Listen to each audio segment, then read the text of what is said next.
Bismillahirrahmanirrahim.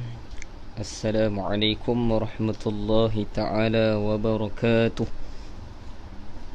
Ila hadratin nabiyil mustafa sallallahu alaihi wasallam, wa ila azwajihi wa dhurriyyatihi, wa ila ashabihi, wa ila tabi'in, wa ila tabi'ut tabi'in, wa ila al-ulama wal nuqaba wal nujaba, wa ila awliya'is salihin, wa ila abaina wa ummahatina, wa ila al-muslimin wal muslimat wal mu'minin wal mu'minat, wa khususan ila mualliful kitab syekhuna syekhul hadis kutubul akhtam Maulana Zakaria rahimahullahu ta'ala bisiril Fatihah.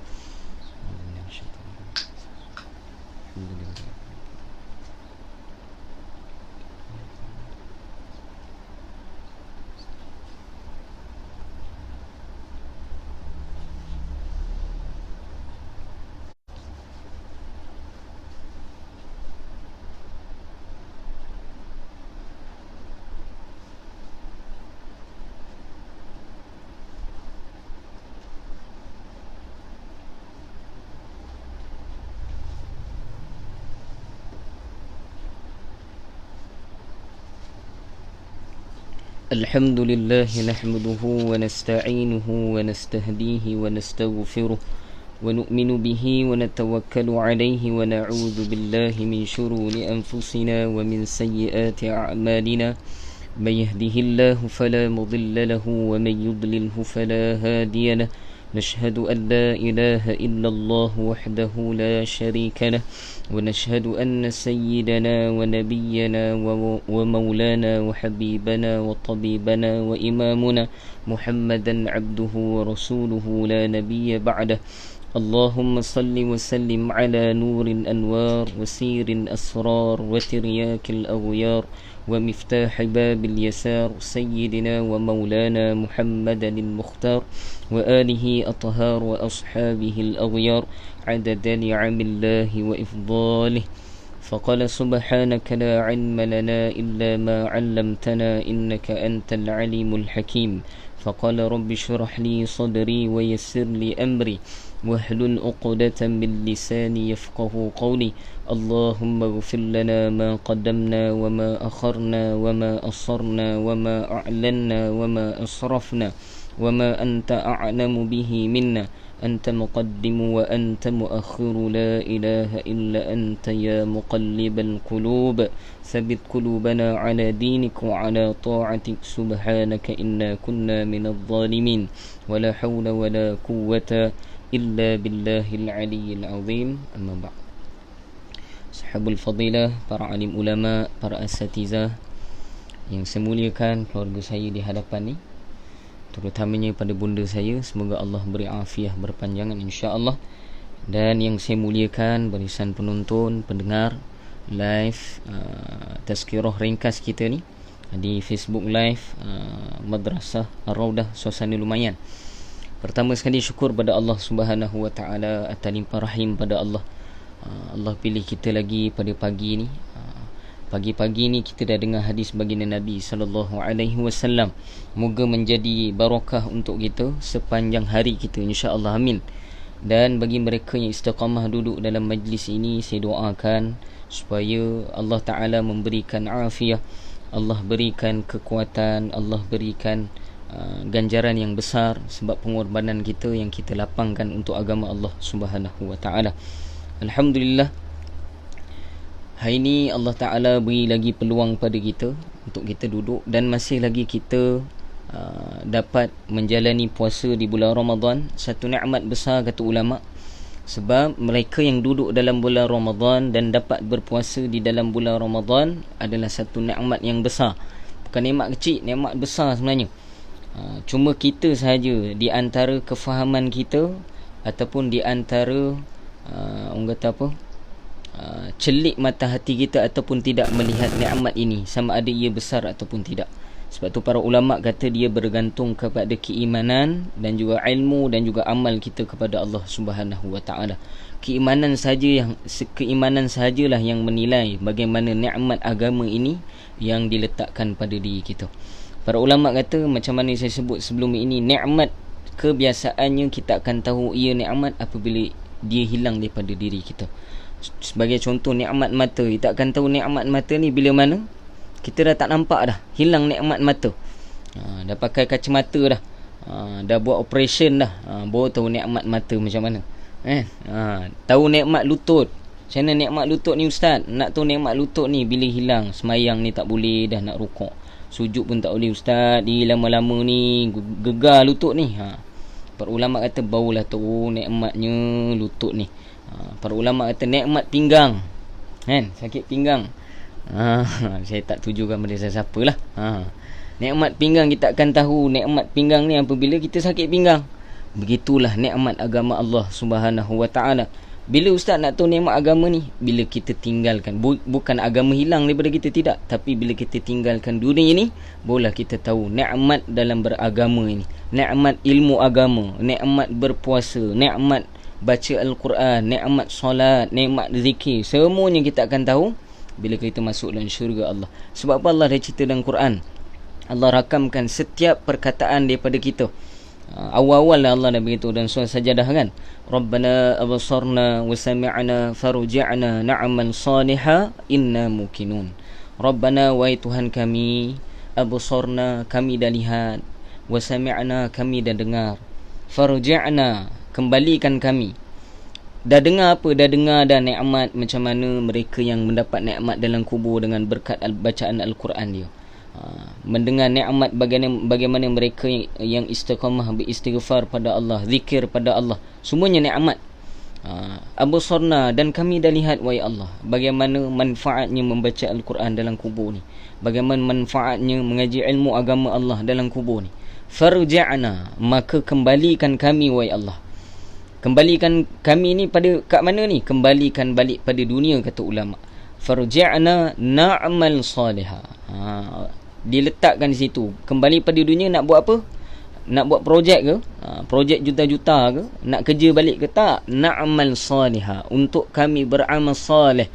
Tafsiran para ulama, peluang yang diberikan kepada kita ni, para ulama kata yang kita minta daripada Allah untuk kembali pada dunia, untuk apa? Hanya untuk mengucapkan satu sahaja subhanallah.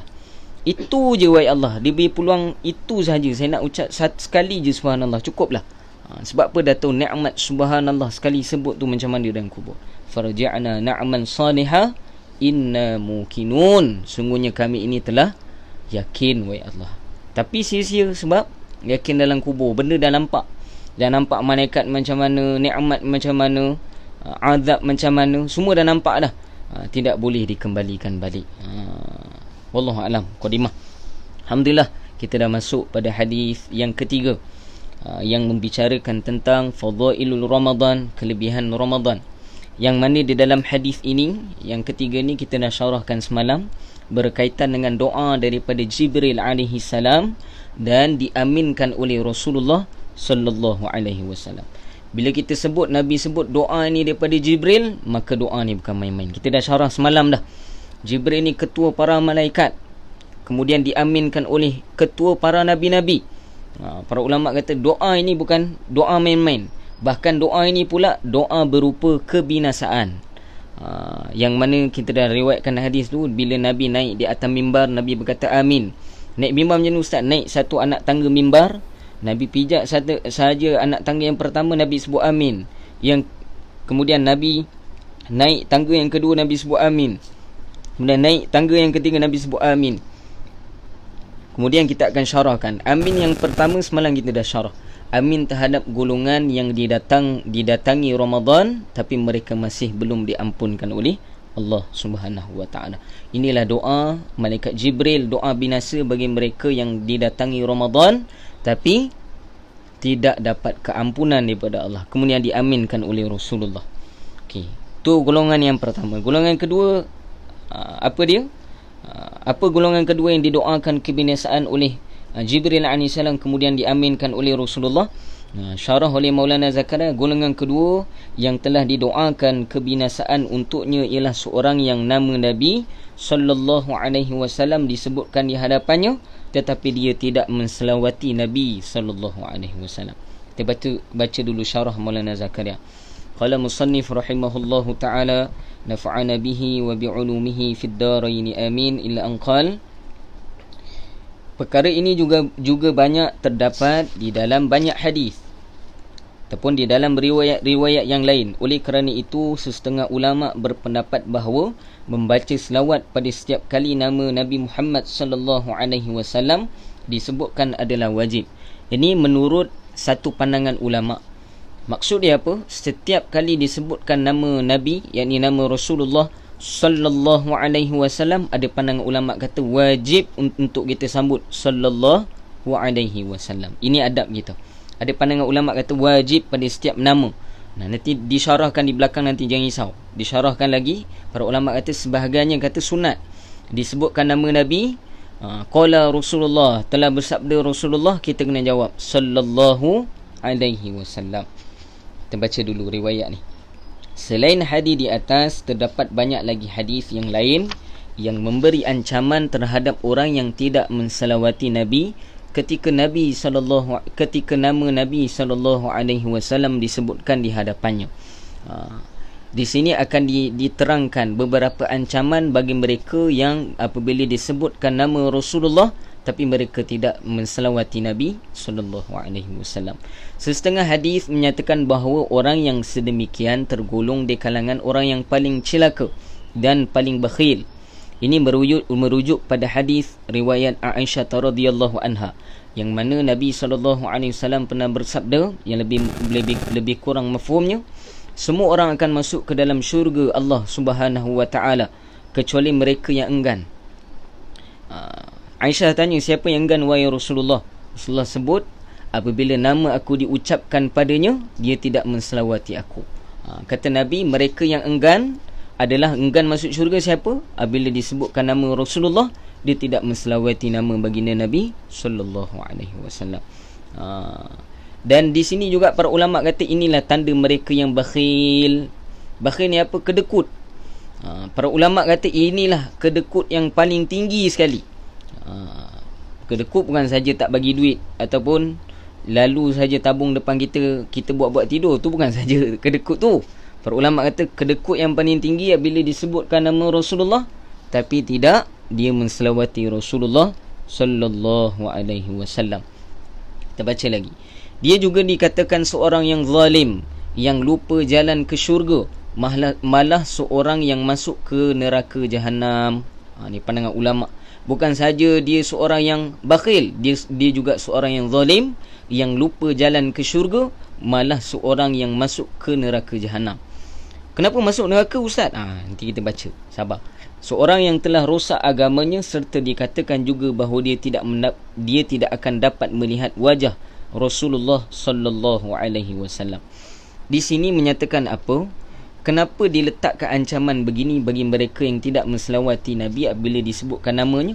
Sebab itu tanda dia tidak bersyukur kepada Allah Subhanahu wa taala atas nikmat yang paling besar, yakni nikmat diutuskan Rasulullah. Yang mana kita tahu dalam kehidupan kita, tanpa nikmat diutuskan para rasul, khususnya Rasulullah untuk umat kita ni, umat akhir zaman, maka kita ni akan berterusan dalam keadaan sesat dan dalam keadaan tidak mendapat rahmat daripada Allah Ta'ala. Maka nikmat, para ulama kata yang patut kita syukur selain pada nikmat-nikmat lain, nikmat yang paling besar adalah apa? Apabila kita mendapatkan Islam. Mendapatkan Islam ini merujuk pada apa? Merujuk kepada diutuskannya Rasulullah sallallahu alaihi wasallam. Tanpa diutuskan Rasulullah, maka tidak datang Islam pada kita. Maka para ulama kata ia menjadi ancaman pada kita. Seolah-olah kita ni tidak bersyukur kepada Allah atas nikmat yang besar, yakni didatangkan oleh Allah Ta'ala, yakni Rasulullah sallallahu alaihi wasallam kepada kita. Dia nikmat besar. Walau bagaimanapun, para ulama mengertikan hadis-hadis di atas dengan mengatakan bahawa mereka yang dikenakan azab sedemikian bukan hanya kerana tidak berselawat ke atas Nabi sallallahu alaihi wasallam ketika nama baginda disebutkan, tetapi kerana mereka juga kufur kepada Nabi sallallahu alaihi wasallam. Syarah ulama, segala ancaman tadi bukan sahaja mereka yang tidak selawat pada nama Nabi, tapi mereka kufur kepada Nabi sallallahu alaihi wasallam. Apa maksud kufur kat sini? Mereka tidak meyakini apa yang telah disabdakan oleh Rasulullah sallallahu alaihi wasallam. Di sini saya nak sebut juga ada pandangan ulama mengatakan apa? Antara tanda-tanda kita boleh gelincir, keimanan kita kepada Nabi ini antara perkataannya. Jenayah di dalam akidah, para ulama sebut, yang boleh menyebabkan gelincir kita keimanan kita pada Nabi, apa dia? Bila kita selalu sebutkan begini, selalu kita sebut ayat ni, apa dia? Itu Nabi, Ustaz. Itu perkataan yang mudah untuk kita takut tergelincir. Sebab apa, Ustaz? Sebab seolah-olah kita mengatakan bahawa Allah Ta'ala tak tahu. Apa maksud Ustaz ni? Allah Ta'ala tak tahu bahawa Nabi ini diutuskan sebagai manusia untuk menjadi pedoman untuk kita. Maksud dia apa? Memanglah Nabi ini diutuskan sebagai diutuskan Rasul ni di kalangan manusia untuk menjadi panduan bagi kita. Kemudian dengan perkataan kita ni, kalau dalam perkataan kita tadi dikhawatiri oleh para ulama, dikhawatiri bahawa takut-takut berlaku kekufuran. Bagaimana? Seolah-olah kita menolak bahawa Allah Ta'ala mengutuskan Nabi ni di kalangan manusia yang menjadi pedoman bagi kita. Perkataan tu seolah-olah menolak perkara tadi. Maksud menolak apa? Itu Nabi. Nabi lah, saya lah. Tak boleh. Hikmah ataupun hikmah yang kita dapat daripada diutuskan Nabi ni di kalangan manusia, hikmah dia apa? Kita dapat tahu apa yang Nabi buat, apa yang Nabi ajarkan pada kita. Allah tak utuskan Nabi ni di kalangan malaikat, tapi Allah utuskan Nabi ni di kalangan manusia untuk apa? Untuk menjadi qudwatun hasanah. Qudwatun hasanah ni apa? Untuk menjadi pembimbing kita yang baik, petunjuk bagi kita. Sebab tu diutuskan Nabi ni di kalangan manusia, tidak di kalangan para malaikat dan makhluk yang lain, untuk menjadi utusan dan menjadi petunjuk bagi kita. Kemudian kita pula perkataan kita dikhawatiri. Saya tak sebut kufur, tidak, tapi dikhawatiri perkataan tadi seolah-olah menafikan bahawa Allah Ta'ala ini tidak tahu bahawa Nabi ini diutuskan di kalangan manusia. Dapat tak maksud saya ni? Maksud dia apa? Seolah-olah kita menolak, oh tu Nabi. Seumpama kita tolak, oh Nabi ni dia lain. Patutnya kita kena pegang dalam akidah kita ni, Nabi di kalangan manusia, dan dia lah menjadi pendorong bagi kita dan petunjuk bagi kita, supaya kita ikut, menjadi ikutan bagi kita Rasulullah sallallahu alaihi wasallam. Jadi perkataan macam ni dikhawatiri kita tergelincir di dalam kekufuran. Ni kata siapa? Kata guru kami, Syekh Husni Genting hafizahullah taala, Musnid Asia Tenggara. Takut.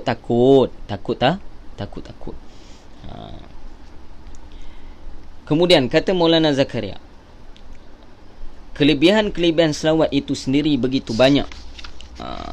Ni dia dah masuk bab pada menyelawati Nabi sallallahu alaihi wasallam. Bab pada hadis ini menyatakan jelas bagi mereka yang disebutkan nama Rasulullah, akan tapi dia tidak menselawati Rasulullah, dia tergolong di kalangan mereka yang didoakan binasa oleh Jibril alaihi salam, kemudian diaminkan oleh Rasulullah sallallahu alaihi wasallam.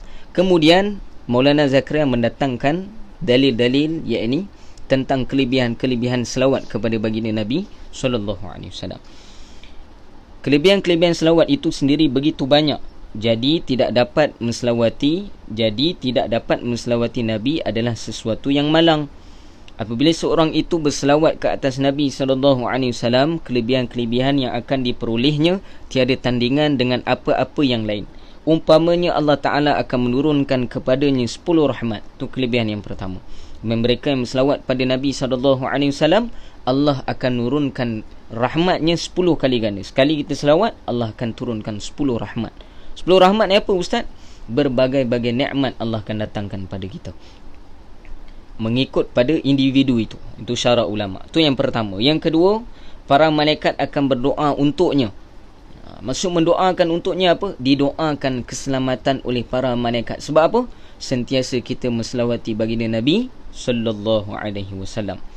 Ketiga, dosa-dosanya akan diampunkan oleh Allah Subhanahu wa taala. Keempat, darjat-darjatnya akan ditinggikan.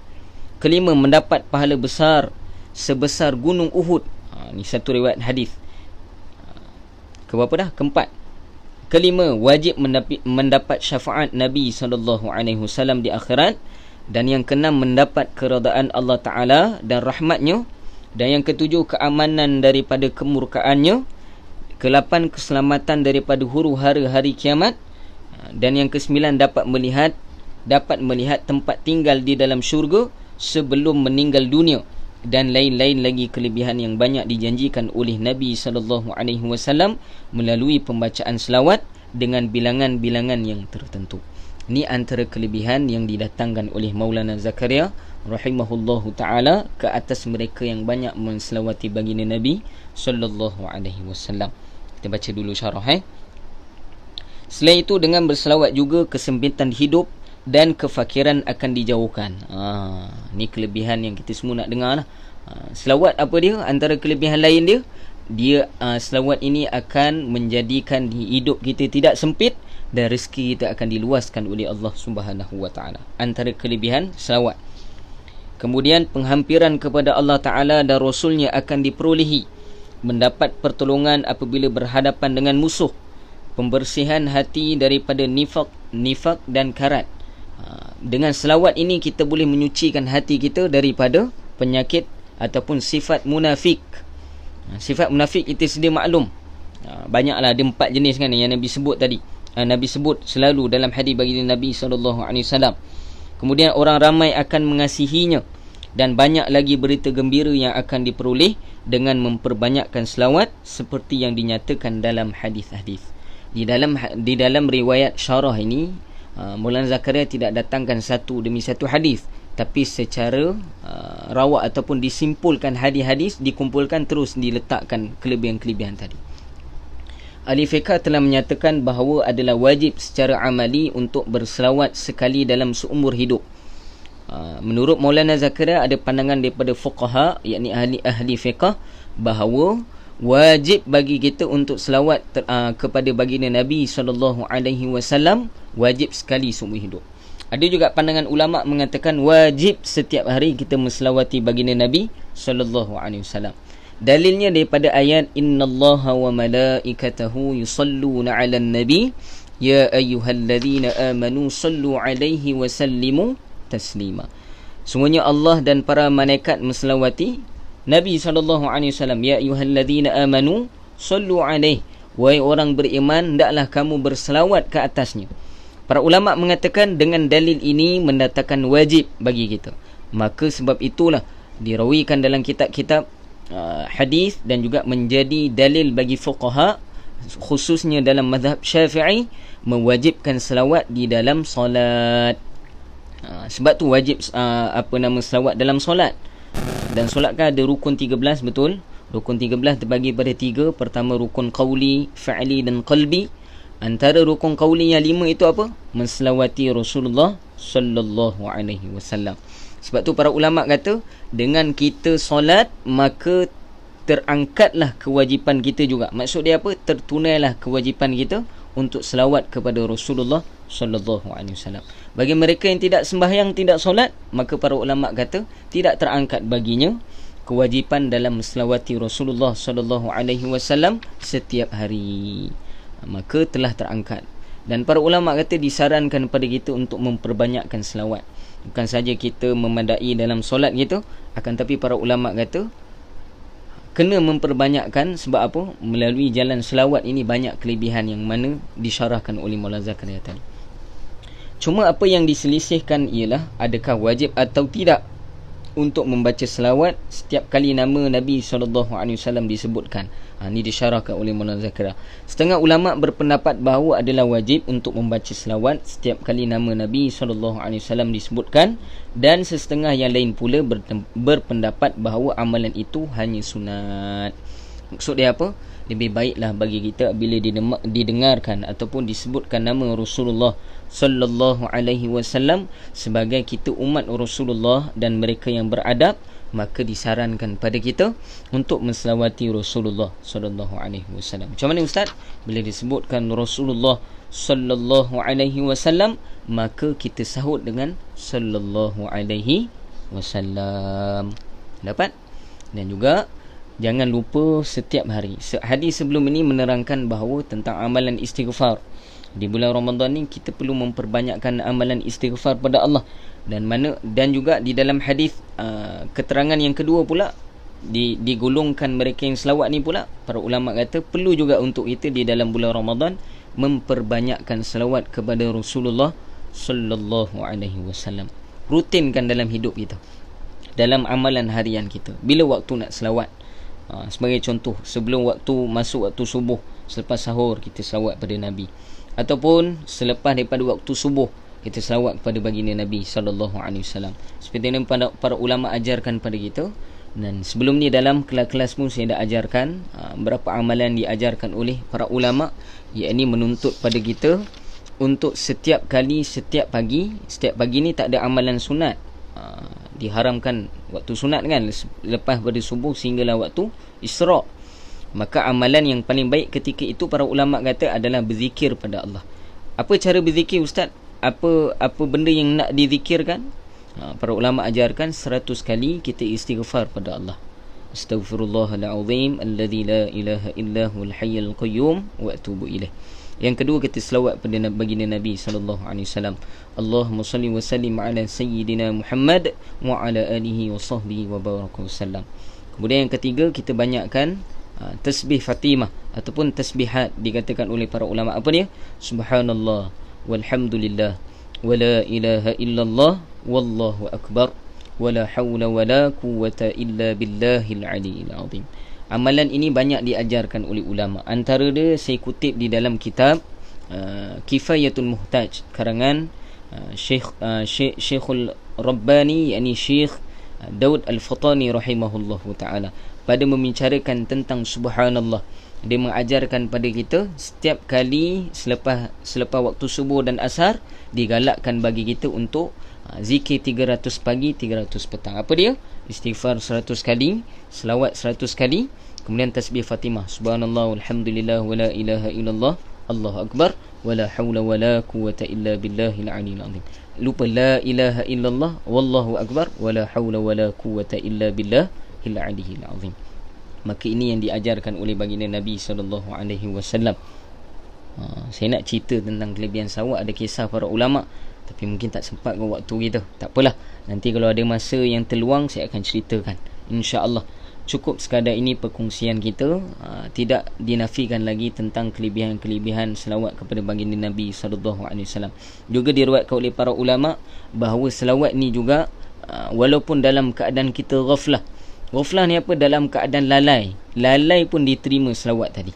Allahumma salli ala sayyidina Muhammad. Sambil tengok berita, sambil selawat pun dikira oleh Allah Subhanahu wa taala.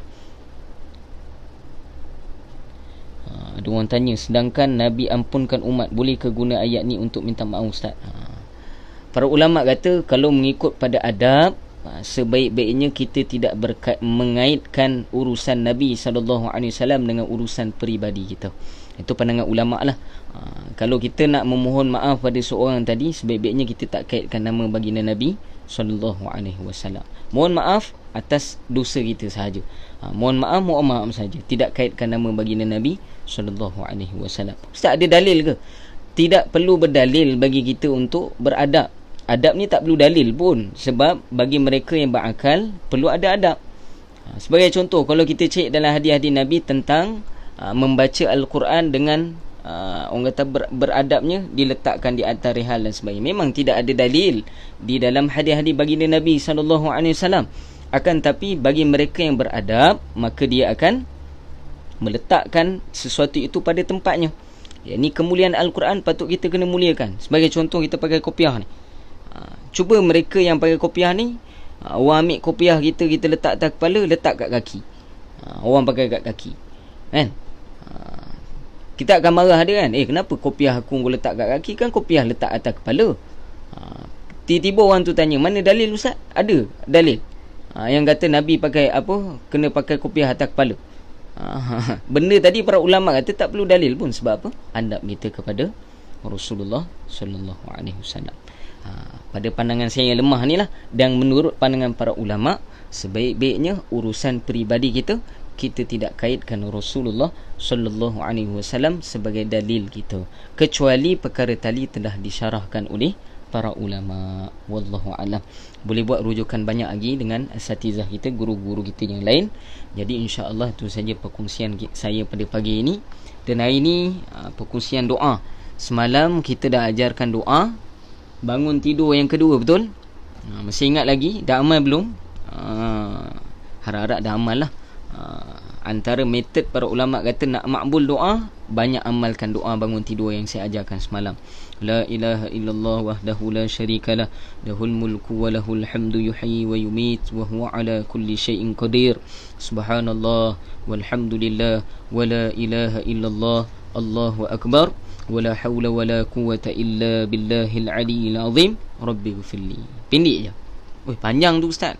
Mudah dah sebenarnya. Kita dah banyak amal dah kan, amalan doa tadi. Ini insya-Allah saya akan kongsikan doa yang diajarkan oleh Rasulullah sallallahu alaihi wasallam kepada kita.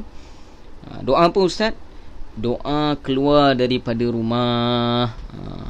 Keluar rumah pada doa ustaz ada. Mungkin sebahagian daripada kita dah tahu dah doa ni.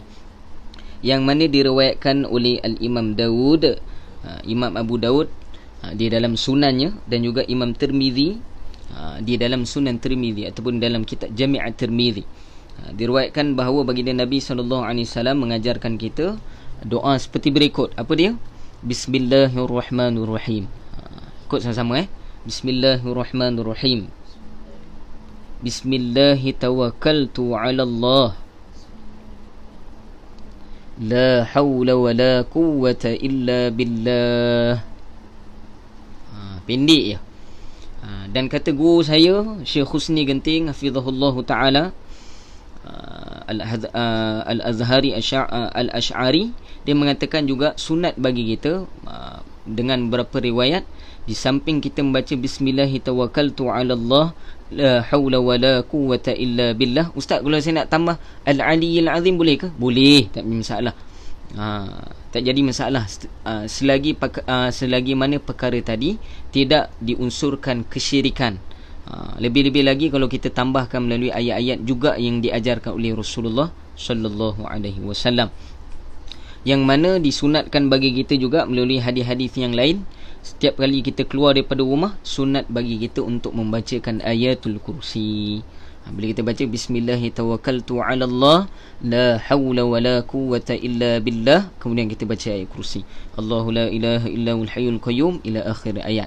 Kata guru kami melalui hadis-hadis yang disyarahkan tentang kelebihan mereka yang baca doa ini dan juga membacakan ayatul kursi sebelum pada mereka keluar ataupun sedang mereka keluar daripada rumah, maka Allah Ta'ala akan mendatangkan 70,000 malaikat untuk menjaga menjaga rumahnya. Banyak tak? Banyak, insya-Allah malaikat jaga. Yakin dengan ayat Quran, wa nunazzilu minal qur'ani ma huwa shifaa'un wa rahmatul lil mu'minin. Dan kami turunkan Al-Quran ini adalah sebagai penawar. Penawar ni, syifa' ni maksud dia penawar apa? Penjaga kita dan sebagainya. Wa rahmatul, dan rahmat bagi orang mereka yang beriman. Lil mu'minin kat sini apa? Yang meyakini dengan kelebihan Al-Quran. Maka disunahkan bagi kita dan juga disunatkan bagi kita untuk membacakan doa ini dan membacakan ayatul kursi. Boleh semua insya-Allah. Bagi mereka yang uzur macam mana ustaz? Cukup memadai kita baca bismillahi tawakkaltu 'ala Allah la haula wala quwwata illa billah. Para ulama kata juga, kata guru kami, mereka yang istiqamah baca doa ini, insya-Allah sepanjang perjalanan dia pergi ke sesuatu tempat yang dihajati oleh dia, maka Allah akan pelihara perjalanan dia, dan Allah akan berikan berkat pada perjalanan dia, dan Allah Subhanahu wa taala juga akan mempermudahkan. Sebab di dalam hadis ini, di dalam matan doa ini adanya disebutkan tawakkaltu 'ala Allah, dengan nama Allah, aku bertawakal kepadamu wahai Allah. Maksud dia apa? Bila disebutkan ada tawakal, maka adanya pemeliharaan, yakni penjagaan daripada Allah Subhanahu wa taala. Wallahu subhanahu wa ta'ala a'lam. Itu saja pada saya insya-Allah. Yang baik semua daripada Allah, yang buruk pada nafsu amarah saya. Jadi melalui hadis ini kita tidak boleh mengaitkan sesuatu dengan Rasulullah sallallahu alaihi wasallam dengan hawa nafsu kita.